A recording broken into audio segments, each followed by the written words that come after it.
buenas noches, compañero Luis Fernando Lindo, secretario general de esta base tan importante de Miraflores, que se está convirtiendo en un punto referencial de la difusión aprista, del sentimiento aprista y de la acción aprista.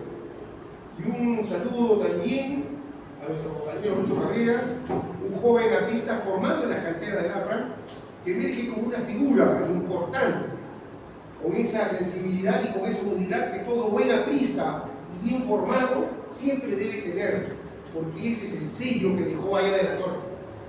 Compañeros comprometidos, preparados, pero prestos al servicio de su sociedad, al servicio de su comunidad y prestos también al servicio del partido. Compañeras y compañeros, agradezco nuevamente la invitación del Comité Distrital en nombre de los compañeros organizadores de estas exposiciones, donde diferentes compañeros venimos a presentar algunos análisis, ensayos, propuestas o recuentos históricos de hechos que son trascendentales para el partido. El tema del rol del Estado es quizás uno de los temas centrales en el pensamiento aprista. Y no solo en el pensamiento aprista, sino también en el análisis de todo proceso de desarrollo social que ha habido en el mundo. Pero nuestra perspectiva parte de un punto de referencia muy distinto y diferente al punto de vista materialista marxista, como también del punto de vista idealista liberal. Porque como conversamos la semana pasada en una exposición, cuando analizamos la filosofía aprista, nosotros entendemos que los procesos sociales se conforman por una multiplicidad de factores. No hay un único factor incidente que sea permanente y determinante durante toda la historia, no. Como dice Antenor Orrego, hay una multiplicidad de factores externos y factores psicológicos internos individuales y también ambientales que en algún determinado momento se conforman en una determinada circunstancia, en una forma, en un modo de ser. Y por eso, a esa diferencia y además a nuestra perspectiva de que esa visión dualista del marxismo y materialista y idealismo liberal es una consecuencia del pensamiento cartesiano, pero sobre todo desde el punto de vista de los paradigmas científicos de Newton, como Aya de la Torre nos enseñó. Por eso, ese aparente dualismo entre la visión de la presencia dominante del Estado en una sociedad que el marxismo tiene, o la presencia del mercado en una sociedad que el liberalismo tiene, son falsas dicotomías. En el mundo de la realidad no existen dos instituciones contrapuestas y en pugna. En realidad son instituciones que están conjugadas en una sola dinámica social. Por eso Aya de la Torre afirmaba en un lema central: pan y libertad. Simbolizaba que nosotros creemos en la libertad, pero creemos también en el factor de la justicia social, de las condiciones sociales, de las condiciones ambientales, como fundamentales para el desarrollo humano. Por eso, Aya nos habló siempre de que no había economía sin política, ni había política sin economía. Y esa perspectiva de pensar, como lo hacen los comunistas, que solo el Estado es el baluarte, el preponderante en un proceso de desarrollo, y los liberales a la inversa, en el otro extremo, que solo el mercado, son visiones del siglo XIX. Son concepciones que ya no calzan con la realidad, ni con las concepciones, como decía de la Torre, cosmológicas que nos brinda la nueva ciencia. La nueva ciencia determinista nos dice que todo está integrado, que nada en la naturaleza está apartada del conjunto de la realidad. Todos estamos en un permanente intercambio de flujos de energía, lo que llamamos diferentes sustancias minerales o vegetales o animales. Todo en el universo está conjugado, integrado, y somos producto de un intercambio permanente de esos flujos con nuestro entorno. Por eso es que hay que darle una visión a los procesos históricos en esa perspectiva, que todo está integrado. Y en el tema social, el mercado, la institución mercado y la institución Estado están plenamente integrados. Y no nosotros, para analizar con coherencia, con una visión actualizada del proceso social, tenemos que entender que Calle de la Torre tenía razón cuando nos decía que economía y política, o política y economía, tenían que andar juntos. Por eso, compañeros, no hay ningún país en el mundo donde se haya podido desarrollar el comunismo, donde el Estado, si no han habido capitalismo de Estado, porque han habido siempre instancias de mercado en toda sociedad. Y lo mismo sucede en el lado liberal. No han habido solo libres mercados, siempre ha habido la presencia del Estado, protegiendo, auspiciando, cuidando a sus empresas privadas, cuidando sus empresas que potenciaban el poder y la capacidad de su Estado, de su nación. Y en la historia de los recientes, desde que llega el imperialismo en América, nosotros podemos conjugar esa realidad con una presencia del poder imperial que al inicio del siglo pasado, hace casi 100 años, estaba en la fase culminante de su desarrollo en un modo de producción. Ese modo de producción de la industria fabril, de la máquina, del mecanicismo productivo, que fue una etapa desde Newton hasta que termina y empieza la segunda revolución científica, la de Einstein.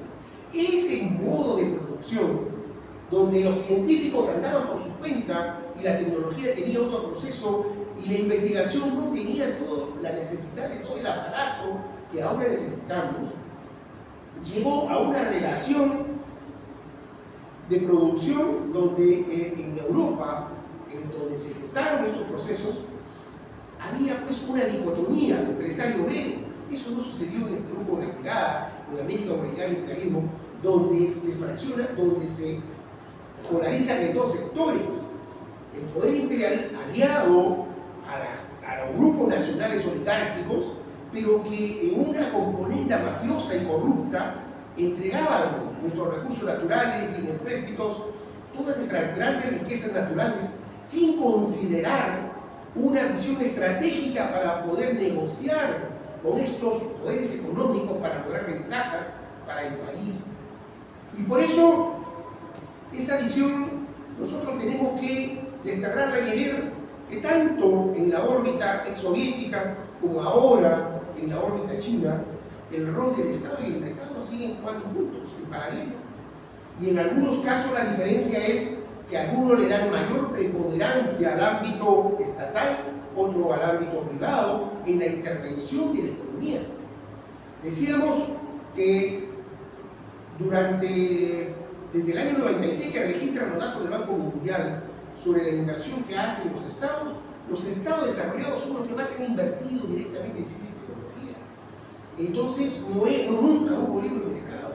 Ese cuento que nos han vendido de que hay que dejar que la libre fuerza, la mano invisible del mercado, regule y nivele todas las deficiencias o disparidades del mercado es falso. Siempre el Estado intervenido. Y ahora, con este último proceso, donde la guerra tecnológica ya se ha patentizado, se ha desarrollado de una manera cruda. Cuando nosotros vemos cuánto invierte China en inteligencia artificial, en computación cuántica, en redes 5G, en sistematización, en robótica, cuando vemos qué es lo que hay en fusión nuclear, cuando vemos qué está haciendo Estados Unidos con leyes para promover la creación de chips, investigación en desarrollo de tecnología, donde el Estado está abiertamente financiando traer empresas tecnológicas para que inviertan en Estados Unidos y puedan llegar a cubrir los déficits de tecnología base que ellos tienen y necesitan para poder tener una independencia tecnológica. Entonces, compañeros, ese proceso que ha habido en el mundo ha cambiado completamente de lo que hubo hace 100 años. En la llegada de ese viejo imperialismo, ese modo de producción tenía una relación institucional de Estado a Estado. porque la tecnología permitía esa relación. La máquina, vapor, la industria, los vehículos, los automotores, los ferrocarriles, los navíos, la industria química, todo eso fue muy portentoso, pero es parte de un proceso de desarrollo técnico que avaló todo un modelo social. Pero desarrollada esta última revolución científica de la primera etapa cuántica, entonces el mundo entró a un desarrollo científico y tecnológico de la electrónica y la intratómica. Y para el desarrollo de esa tecnología ya no necesitaban, no se podía con un investigador, un científico aislado, se necesitaba comunidades científicas, se necesitaban laboratorios y equipos sofisticados, se necesitaba provisión de recursos, mucho financiamiento. Y eso lo inició el Estado. En Estados Unidos mismo, en Inglaterra, veíamos que las grandes invenciones tecnológicas de la bomba atómica, la computación, el internet, fueron desarrollos de investigación que hizo el Estado con intereses militares. Pero es en esa etapa donde ya esta nueva tecnología crea otras relaciones de producción.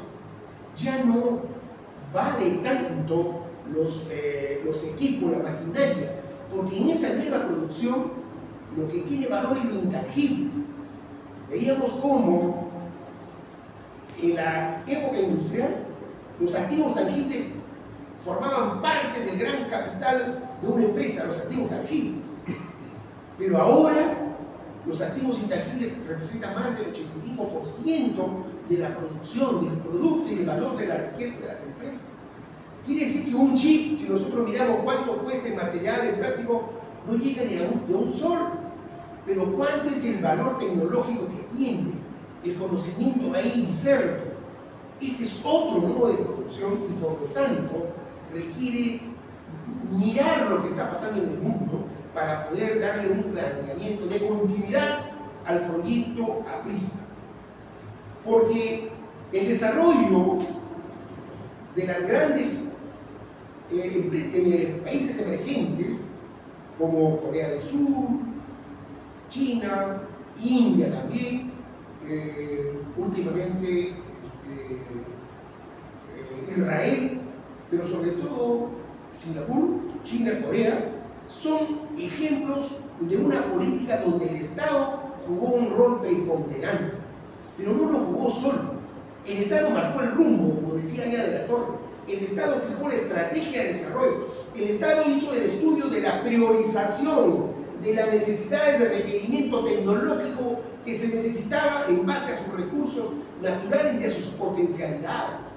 En base a ese análisis y ese estudio y a ese plan de desarrollo económico que se implementó, especialmente en Corea primero, es donde ellos llaman que venga el capital, como decía ahí la Torre, pero no que vengan todos los capitales, que vengan esos capitales a las industrias estratégicas que ellos querían desarrollar.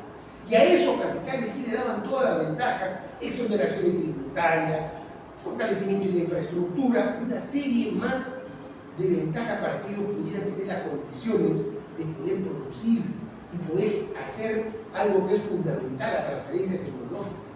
Esos países, después posteriormente le siguió China, China creo que replicó el trabajo que había hecho Corea del Sur, ¿no? Anteriormente fue la India, pero fueron pasos muy interesantes, sobre todo en la educación, en centros de formación técnica de alta calidad y fortalecimiento de algunas industrias fundamentales, pero no tuvo el vuelo ni el alcance que sí tuvo el proyecto coreano, norte-sur coreano, donde el Estado llamó a sus empresas, las convocó, les dio los incentivos, las alineó en torno a una visión y se pusieron en marcha en conjunto para poder desarrollar un proyecto.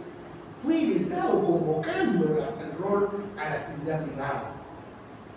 Igual ha sucedido en China. China abrió las puertas progresivamente para ir trayendo capitales, pero también direccionados a su plan de desarrollo, direccionados a sus intereses. No fue un Estado que abrió las puertas para que llegaran de una manera indiscriminada a todas las actividades económicas, no. No se podía llegar, por ejemplo, a la extracción de recursos naturales. Ellos se dedicaban específicamente a traer transferencia tecnológica.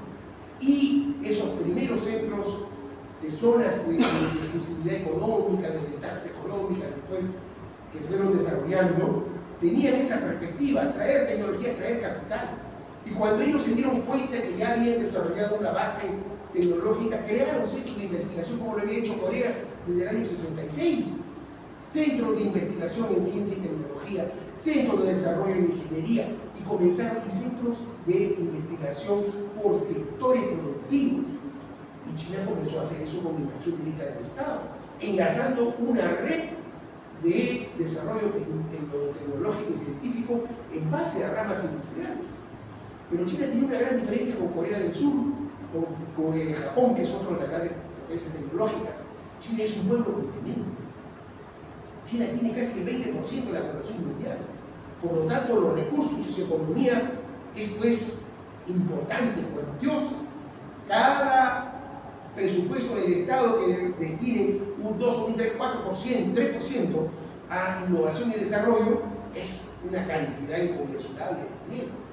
Y ellos han apuntado en su plan estratégico 2025, han dicho con claridad: nosotros queremos llegar al 2025 con el 70% de nuestras redes de comercio, de redes de logística, donde nosotros nos proveamos solos y donde seamos los más altos líderes en tecnología de avanzada, como inteligencia artificial, cuántica y las demás. Ellos ya se habían proyectado hace más de 15 años y están trabajando para eso, y de repente lo van a lograr. Por eso es que ahora hay una gran diferencia con lo que está pasando entre las nuevas transnacionales tecnológicas occidentales con los chinos. La China está generando cadenas de producción. Está generando, por eso es que los puertos, la explotación de las minas en el Perú, China es entre los países extranjeros el que más se invierte en minería. Y lo anecdótico es que son empresas estatales, la mayoría, pocos capitales privados. O sea, son empresas del Estado chino. Y ellos vienen y están llevando porque quieren asegurar cadena productiva para cada uno de sus líneas de inversión, para la producción de alta tecnología. Entonces, es una visión aún más osada que las pretensiones de las empresas transnacionales occidentales, que miran más la parte tecnológica, pero que no han pensado en las cadenas productivas. Recién la Unión Europea, recién Estados Unidos está comenzando a mirar esa estrategia de una forma abierta y clara, porque consideran de que una de sus debilidades de la defensa nacional es precisamente esa: no tener el abastecimiento logístico para atender la producción de su industria. Pero decíamos, compañeros, de que en esa época este imperialismo que llegó en alianza con los grupos nacionales de una manera corrupta y expoliaron las riquezas nacionales, tuvo ese modo de relación jurídica de Estado a Estado. En esta época de la globalización, la relación ya no se da de Estado a Estado. Hay instancias supranacionales, hay una jurisdicción supranacional que es la que está amparando todo un modelo de desarrollo, porque esta nueva tecnología crea redes nodales en todo el planeta, escala planetaria, y que traspasan los límites linderos de los Estados-nación. Y por lo tanto, ya esas instancias, esas empresas transnacionales y las organizaciones supranacionales han asumido muchas de las funciones, competencias que antes correspondían a lo que se denominaba la soberanía del Estado-nación, que fue la teoría de hace más de 450 años, esbozada por James Lynn, entre otros. Pero lo trascendental en esto, compañeros, es que hemos llegado a una etapa donde ya la lucha por el desarrollo no se queda solo en una confrontación directa con quienes vienen a usufructuar nuestras riquezas naturales. Hay otro nivel para traer una transferencia de tecnología, de alta tecnología, que ya no es el proceso de hace 100 años, porque estas nuevas tecnologías son intangibles. Ya no tenemos que darle otro enfoque para poder traer y adaptar en nuestra realidad nacional este proceso de transformación de estas altas tecnologías. Pero si nosotros no empezamos a desarrollar esta base tecnológica, si nosotros no llegamos a desarrollar una base de estructura tecnológica, de investigación de alta calidad, las posibilidades que tenemos en el país son menores. Por eso es importante que nosotros demos una mirada a la forma como estos estados coreanos, chinos y lo último innovador de Israel, cómo ellos han logrado traer ese proceso de desarrollo a sus propias realidades productivas. Israel es un caso curioso y diferenciado a los demás, porque ellos empiezan este proceso de asimilación tecnológica en el año 92. En el año 91 habían hecho ya un intento pero fallido, pero en el año 92 desarrollan el proyecto Josma, que daba 100 millones inicialmente, 100 millones de inversiones de Estado, para crear 10 grandes conglomerados de grupos donde pudieran apostar por la innovación científica y tecnológica, pero productiva. Y el Estado decía, vengan capitales de riesgo tecnológicos que conocen y tienen relaciones en el mundo por su práctica comercial en alta tecnología, para que se instalen acá y el Estado les da el 40% de toda la inversión que ellos van a poner y ellos ponen el 60%. Con esa inversión, ellos iban a ver qué iniciativas innovadoras de Israel, por salido de las universidades, los centros de investigación, pudieran ser canalizados. Y ellos comenzaron de esa manera a traer capital de riesgo y comenzaron a desarrollar las startups, que son empresas modernas, pequeñas, pero que tienen un alto impacto tecnológico y que de inmediato se introducen en el mercado global. Y Israel se ha convertido en uno de los países más importantes en el mundo con este tipo de empresas innovadoras pequeñas, producto de este tipo de iniciativas, donde además el Estado no se quedaba con ese 40% de participación de las utilidades en inversión, sino el Estado les decía, si te va bien en tu negocio, al término de 2 años como máximo, si tú decías yo te vendo las acciones al mismo precio que te he dejado, más una tasa de interés, y tú te quedas manejando el 100% de capital. Pero si el proyecto no caminaba, el Estado perdía el 40%, el 10%, el 60%.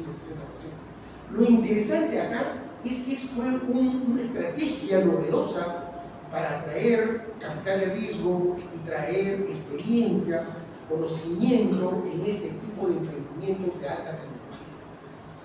Y esto es un modelo que se quiere replicar en muchos países, inclusive España también está tratando de desarrollar estas iniciativas, porque son modelos ya de una nueva forma de producción que hay en el mundo.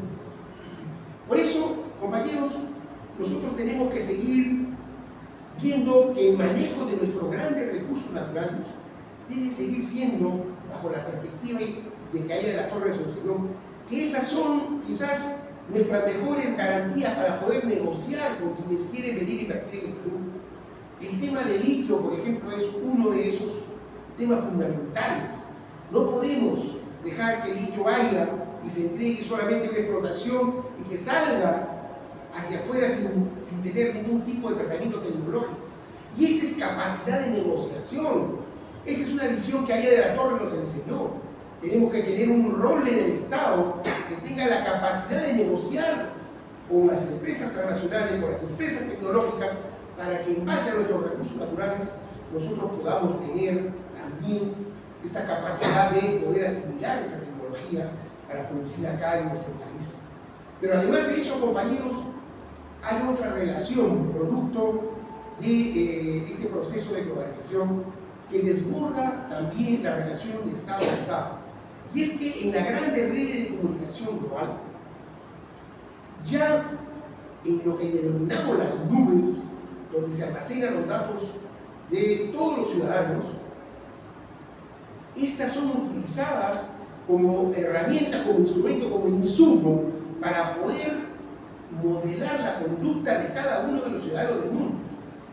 Porque las grandes empresas tecnológicas que tienen acceso a toda esta información mediante algoritmos de inteligencia artificial, la procesan y dirigen mensajes de acuerdo a lo que cada uno de nosotros queremos, aspiramos, observamos, opinamos, ¿no? Entonces, hay todo un proceso de dominio a nivel global de nuestras conciencias, o pretende haber de nuestras conciencias para dirigirnos a una forma de conformación social. Y ese sí es un tema que tiene que convocar a todos los estados, como los nuestros, especialmente los latinoamericanos, porque Europa ya tomó sus sanciones, Estados Unidos lo tiene privatizado en las grandes empresas tecnológicas, China lo tiene centralizado en el Estado, y tiene ahí el Estado de control sobre todos sus ciudadanos. Y nosotros en América Latina, ¿qué hacemos para poder tener una independencia de toda nuestra base de datos personales, de toda nuestra base de datos empresariales, que están en manos de ambas potencias, americanas y chinas? Nosotros no tenemos ningún tipo de protección ni garantía para en estos temas. Por lo tanto, hay temas que el Estado tiene que jugar a nivel latinoamericano, como decía de la Torre, pero asumiendo otros temas más de lo que el poder unirnos para poder tener mayor capacidad de negociación, un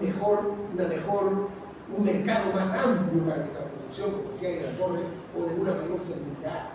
Sino mirar también que hay temas para la creación científica y tecnológica que nos tienen que convocar a los países latinoamericanos para que volvamos a mirar y afianzar esa mirada que ahí de la Torre hace 100 años le dio a Perú y América Latina. La visión de una unidad latinoamericana en vistas a poder estructurar un gran Estado, un gran pueblo continente, o una patria grande, como él también lo dijo en su momento, para poder tener la capacidad de negociar y poder ahora tener la capacidad de desarrollar estas nuevas ciencias, estas nuevas tecnologías, y poner límites también al uso y abuso de las redes tecnológicas que terminan o pretenden esclavizar al ser humano. Creo que sigue vigente centralmente el pensamiento de la Torre en este tema, actualizarlo quizás a las nuevas exigencias de lo que sucede en el mundo, pero básicamente en la línea de que el Estado tiene que jugar un rol concertador, un rol de crear una visión de país, y sobre esa visión construir y convocar a todas las fuerzas productivas del país, inclusive las empresariales, porque ellos son un rol fundamental en el Perú y en toda sociedad, para que podamos tener esa visión común y podamos avanzar en ese proceso de desarrollo que tanta falta hace para poder alcanzar los estándares de calidad, los estándares de bienestar, los estándares democráticos que hay en las grandes sociedades del mundo. Muchas gracias.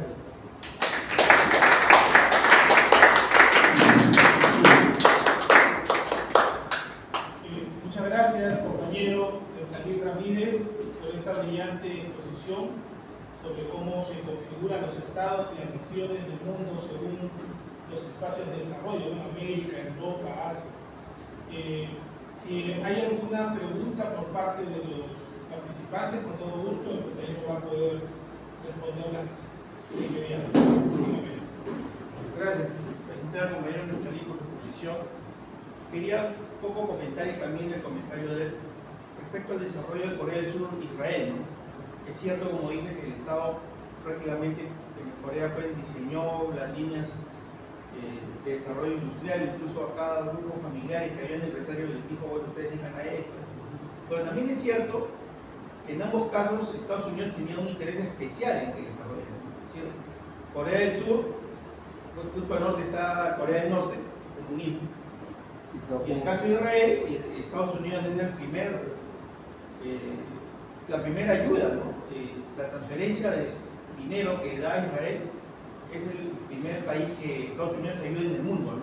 Y siempre lo ha sostenido por un interés también, pues, del petróleo ahí, ¿no? Entonces, yo quería un poco, de repente, si puede ampliar en ese contexto, ¿no? Que surge en esto.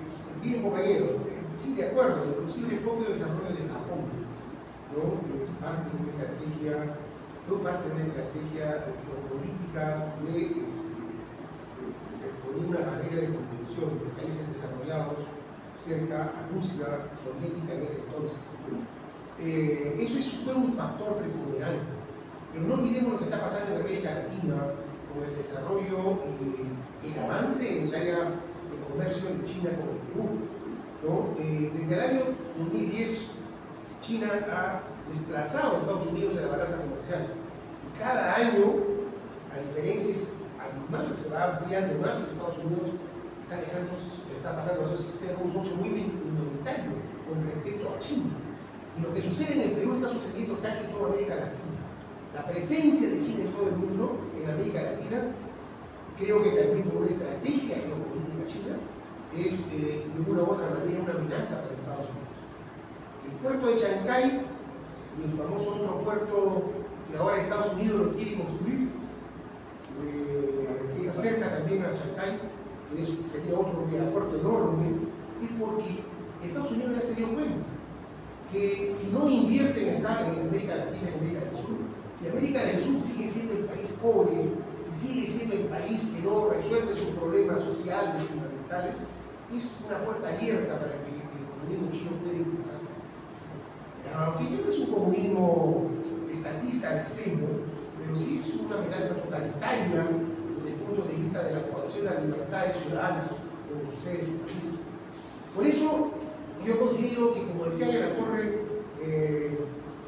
30 años de aprismo, precisamente a tratar el problema de la Segunda Guerra Mundial y la tesis de él del imperialismo democrático sin imperio, donde él analiza y dice que la garantía de la seguridad del propio Estados Unidos pasa por la seguridad de América Latina, y porque América pueda desarrollarse y tener un gran continente con una capacidad de defensa, ¿no?, que nadie podría competir. Yo creo que esa visión y esa perspectiva es la que tenemos que traer ahora.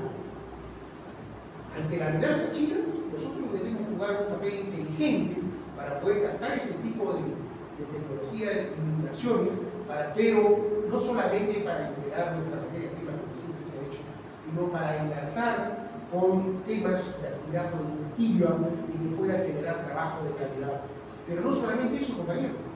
Hay otro espacio en las nuevas tecnologías donde están las redes científicas, las promociones de intercambio de técnicos profesionales, técnicos, y todo un espacio de cooperación en el tema tecnológico que es interesante que uno pudiera avanzar en torno a esta estrategia, que yo creo que ya Estados Unidos se dio cuenta que si se mantiene con los brazos cruzados y con una mirada desdeñosa a América Latina, pues China se va a convertir dentro de poco quizás en un factor determinante en el proceso social ambiental. ¿Alguna pregunta más, compañeros? Sí. Compañero Ramírez, lo felicito por su exposición.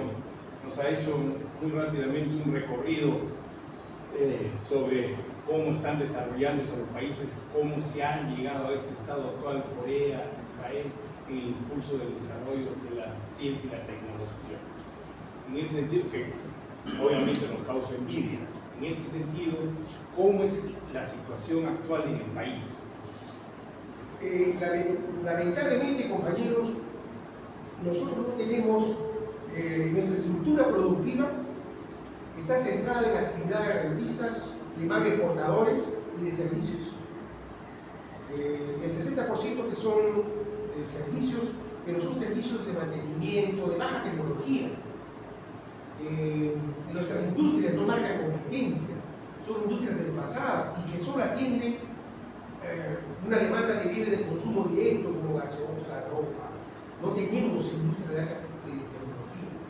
En minería somos exportadores de materia prima, en la industria casi igual, ¿no? Entonces, no tenemos varios factores desencadenantes de un proceso de desarrollo tecnológico productivo.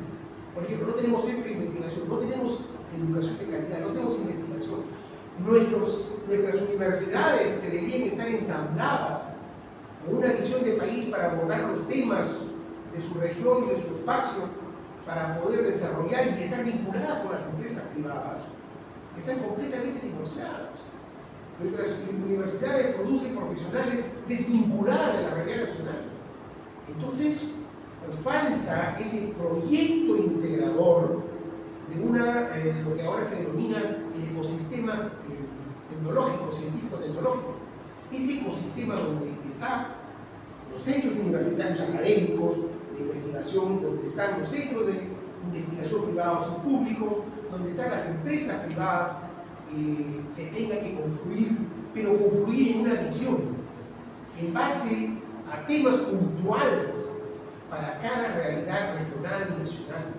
Por ejemplo, en el caso de la libertad, teniendo ciertos recursos naturales, teniendo la producción de ciertos productos, ¿por qué no avanzamos más en la investigación de cómo sacarle mayor ventaja a nuestra universidad, a nuestros recursos naturales para poder darle valor agregado? Porque como les decía, la diferencia en la producción de hace 100 años con la actual es el valor agregado.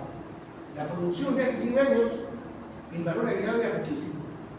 Ahora el valor agregado es definitivamente mucho más alto que lo que cuesta en realidad la materia prima. Entonces, ese conocimiento, ese técnico. Pero además de eso, compañeros, no solamente es el esfuerzo nacional, es el esfuerzo de convocatoria a otros países desarrollados para que puedan venir a invertir, teniendo como el gran atractivo a nuestros recursos naturales. Si nosotros tenemos el litio, y el litio se dice que es el petróleo del siglo XXI, porque es el insumo básico para las baterías celulares, las baterías eléctricas, de los autos eléctricos y todos los sistemas de energía renovable, entonces nosotros no podemos agarrar y entregar el litio así nomás. Tenemos que negociar para que se fabriquen acá baterías, para que avancemos en centros de innovación y de producción, para que tengamos una estructura productiva que vaya progresivamente asimilando de esos desarrollos tecnológicos.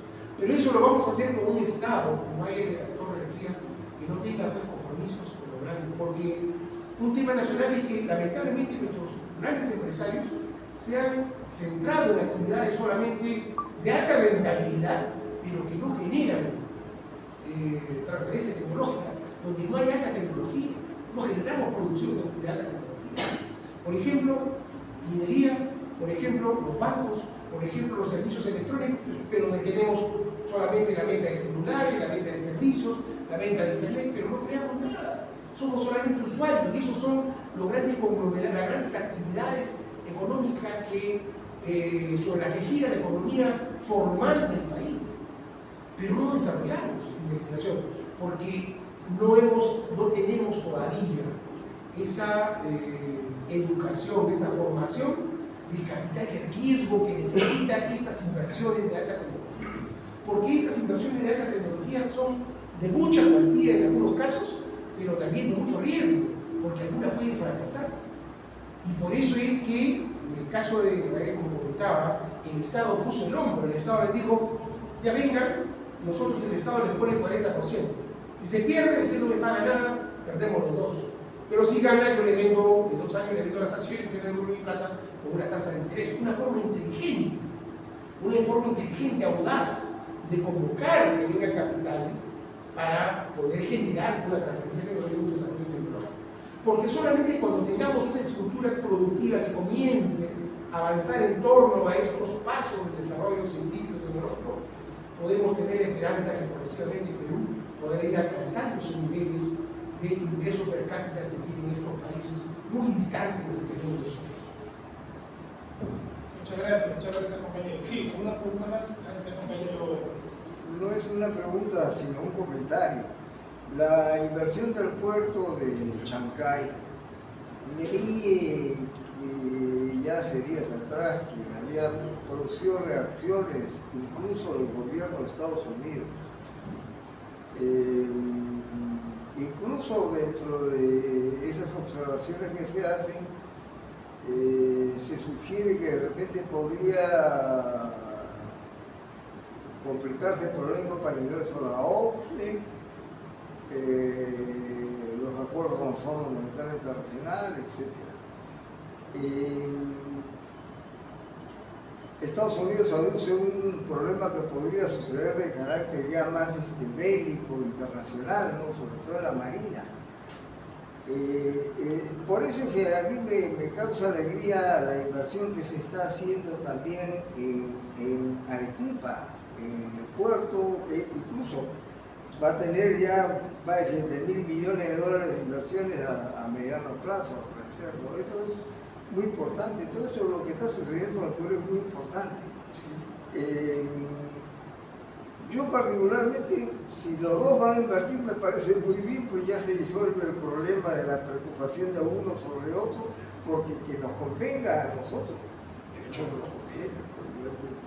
Ahora, personalmente, yo como aprista digo, si yo tuviese que supeditarme al imperialismo ruso, al imperialismo chino o al imperialismo norteamericano, yo escogería el imperialismo norteamericano probablemente, porque de una u otra forma defiende, es mi forma de vivir, es mi idiosincrasia, es la vía occidental, no es otro mundo acostumbrado con otras estructuras más verticales del gobierno que se suceden, ¿no? Yo por eso aplaudí en un principio que Estados Unidos se preocupase de eso, pero después de la inversión me parece muy correcto. Sin embargo, usted ha tocado algo también que es muy importante, el Estado. Yo sobre lo que pienso, así en dos palabras, este Estado no sirve. O sea, el Estado que tenemos no sirve. Nunca ha servido, se hizo mal desde el comienzo. O sea, se siguió el modelo, vamos a decir, de Montesquieu, de hacer 3 poderes del Estado, pero no se siguió lo principal, que es que el poder ejecutivo debería ser elegido por el Parlamento. Acá tenemos un poder ejecutivo que parece casi un virreinato enclavado dentro de un sistema democrático peruano. Entonces, para mí ese Estado no sirve. Debe desaparecer la presidencia. Sigamos el modelo liberal de Montesquieu también, pues, pero como él lo dice exactamente, que el Parlamento escoja a los que va a presidir por un cierto tiempo. Pero la presidencia acá no sirve prácticamente. Todos los presidentes desde hace casi 40 años están bajo la sombra de la corrupción. Perseguidos, presos, suicidados, enjuiciados, todos están en una situación así, no hay ni uno. Y todos llegaron como mal menor. Ojo, no nos olvidemos de eso. Entonces, esta institución no sirve. Vamos a cambiar la estructura del Estado, porque los planes, yo estoy de acuerdo, sus proyectos, sus programas, excelentes, son inevitables, hay que aplicar. Pero con este Estado, te envía la plata a Cajamarca para que, digo Cajamarca por decir cualquier departamento, para que se haga una obra aquí y de repente ni llega completo. Disculpe, un comentario sobre. No, compañero, muy bien, muchas gracias también por el comentario. Yo creo que usted aquí a tocar un tema que es sustancial en la política peruana y que Aya de la Torre precisamente lo tuvo muy claro. Cuando usted dice que el Estado es un Estado que no funciona, que no da resultados, que no puede resolver los problemas, conducir el proceso de desarrollo, Aya de la Torre pensó lo mismo cuando el APRA regió. Y Aya de la Torre entendió de que esta alianza de los grupos de poder nacional con la oligarquía, con los poderes nacionales, de una manera mafiosa, corrupta, estaba perjudicando enormemente al país. Pero la estructura, la institucionalidad política de las sociedades se representa en el Estado. Y nosotros tenemos que entender que el APRA se tiene que preparar para asumir una responsabilidad del Estado.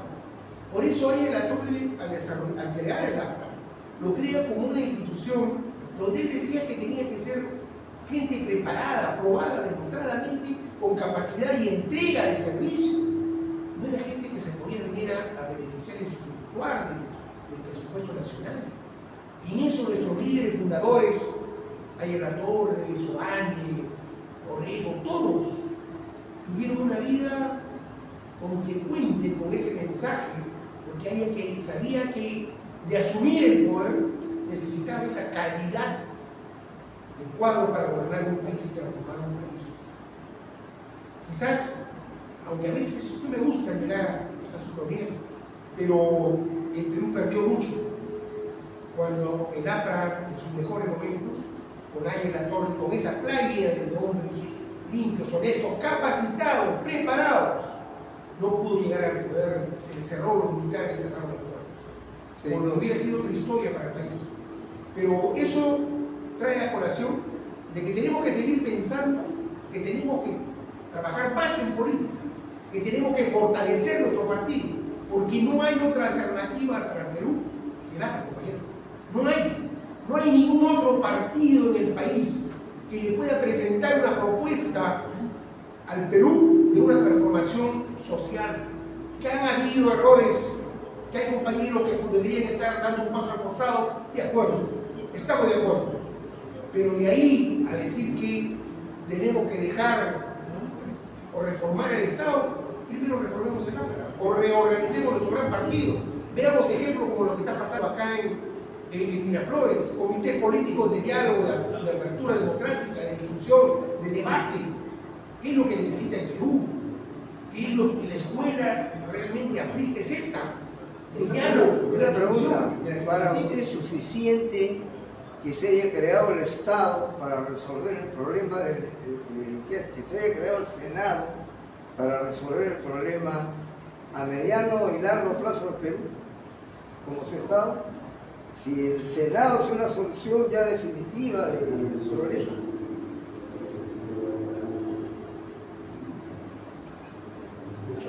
Allá, la creación del Senado. Yo no creo, compañero, lo que creo es que hay que limpiar la política. Con estos partidos políticos que no son partidos políticos, son bandas de delincuentes que se han preparado para asaltar el presupuesto público, porque esos son los que son. Y los que están en el Congreso, en su gran mayoría, representan intereses del grupo de poder a nivel nacional, en el sistema financiero, en todas las áreas. Y simplemente van, compañeros, a sacar las normas o las leyes o a bloquear cualquier iniciativa que pueda colisionar con los intereses del grupo que ellos representan. Por eso es más que nunca, en estos 100 años del APRA, pensar y revalorar el gran esfuerzo de la Torre por construir una alternativa realmente popular, técnica, capacitada, con propuestas para poder resolver los problemas de la ciudad. En eso sí estoy plenamente convencido. Muchas gracias. Sumamente breve. Una pregunta, Gracias. sí, señor Gerardo. Sumamente breve, porque ya creo que todos. Primero, Neptalí, que es tocayo, un gran poeta, Neptalí Reyes Basual, Pablo Neruda, se llama Neptalí. Sobre el Estado podríamos hacer muchas preguntas, muchas reflexiones, muchas disquisiciones históricas, jurídicas. Mi pregunta es sencilla y precisa. En este siglo XXI, ¿cómo empatamos, cómo proyectamos, qué lectura le damos, qué visión le damos al Congreso Económico Nacional? Que habla la concurrencia del Estado, capital y trabajo. Esa es la pregunta. Gracias, señor Vitali.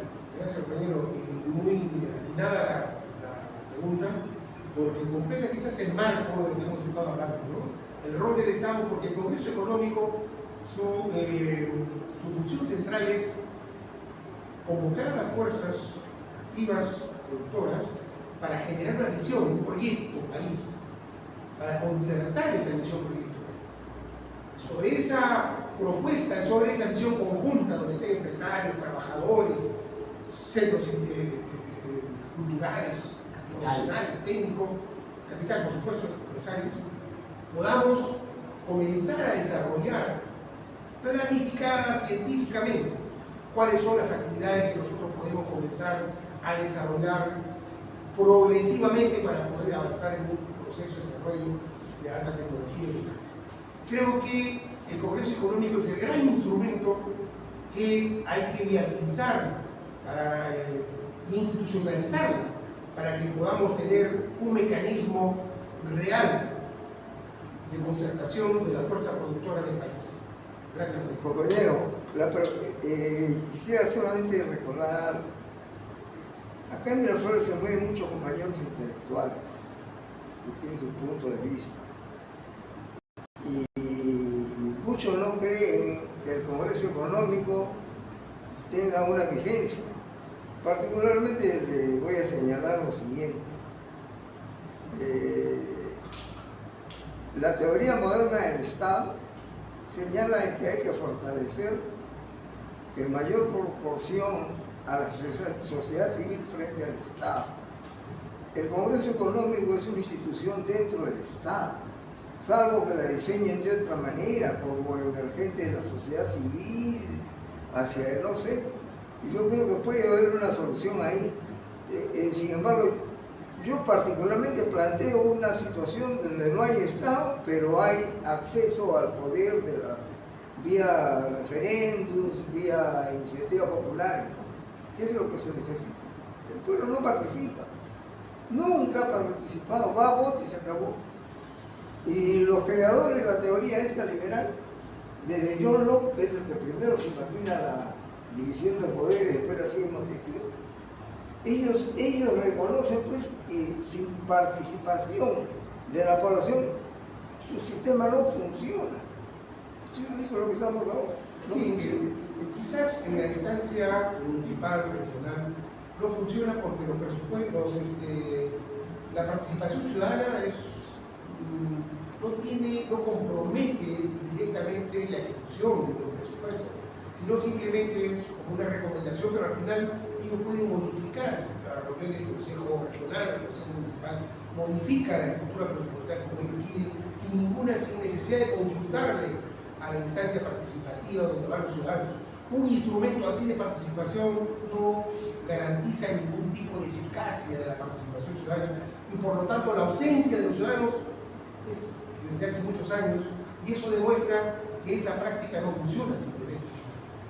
No puede participar de miles de formas, lo importante es que participe. Bueno, compañero, muchas gracias por todo, agradezco a todos la participación y nuevamente a nuestro querido compañero secretario general Fernando Lindo, ya a nuestro compañero Carrera, Lucho Carrera, siempre tan amable y siempre están para nosotros. Muchas gracias.